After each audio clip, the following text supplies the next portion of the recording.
விந்தணு பரிசோதனை என்றால் என்ன?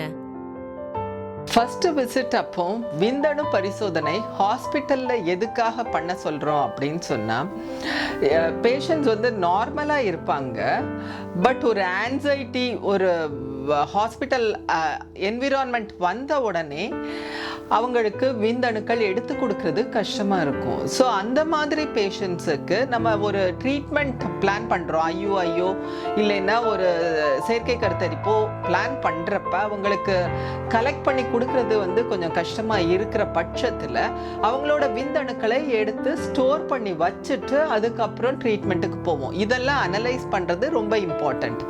அது தவிர விந்தணுக்களை வந்து செக் பண்ணுவோம். அதுல வந்து ஒரு கவுண்ட் 16 மில்லியனுக்கு மேலே இருந்தால் இயற்கையில் கருத்தரிக்கிறதுக்குள்ள வாய்ப்புகள் வந்து அந்த ஆணுக்கு ஜாஸ்தி. அது கம்மியாக இருக்குதா, இல்லைன்னா அந்த உருவாகிற விந்தணுக்கள் எல்லாமே ஃபாஸ்ட்டாக மூவ் ஆகிற கெப்பாசிட்டி இருக்குதா, எவ்வளோ பர்சன்டேஜ் வந்து நல்லா மூவ் ஆகுது. ஏன்னா நல்லா மூவ் ஆகிற ஸ்பெர்ம்ஸ் தான் வந்து கருவாக மாறுறதுக்குள்ள வாய்ப்புகள் இருக்கு. விந்தணுக்களுக்கு வந்து ஒரு ஸ்ட்ரக்சர் இருக்கு, ஒரு ஹெட்டு டெயில் அந்த மாதிரி, அது எல்லாமே நார்மலாக இருக்கா, இது எல்லாத்தையுமே வந்து விந்தணு பரிசோதனையில் நம்ம செக் பண்ணுவோம். அது தவிர விந்தணுக்களுக்கு சில நியூட்ரிஷன், சில கிளாண்ட்ல இருந்து நியூட்ரிஷன் எல்லாமே கிடைக்கும். அது எல்லாமே ப்ராப்பரா செக்ரீட் ஆயிருக்கா அப்படிங்கிறது எல்லாத்தையும் டோட்டலா செக் பண்றது தான் விந்தணு பரிசோதனை. எங்களோட 25 years ஆஃப் எக்ஸ்பீரியன்ஸ் இந்த ஃபீல்டில், அது தவிர அட்வான்ஸ் டெக்னிக்ஸ் எல்லாமே எங்களோட குரு ஹாஸ்பிட்டலில் இருக்குது.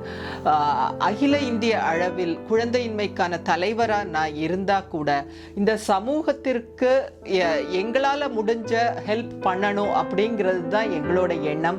இந்த மேல்ஸுக்குள்ள பிரச்சனைகளுக்கு நிறைய சலுகை கட்டணங்கள் எங்களோட குரு மருத்துவமனையிலிருந்து கொடுத்துருக்குறோம். அது வெப்சைட்டில் இருக்குது. ஸோ இது எல்லாத்தையுமே யூட்டிலைஸ் பண்ணி நீங்களும் தந்தையாகலாம். தொடரட்டும் உங்கள் தலைமுறை.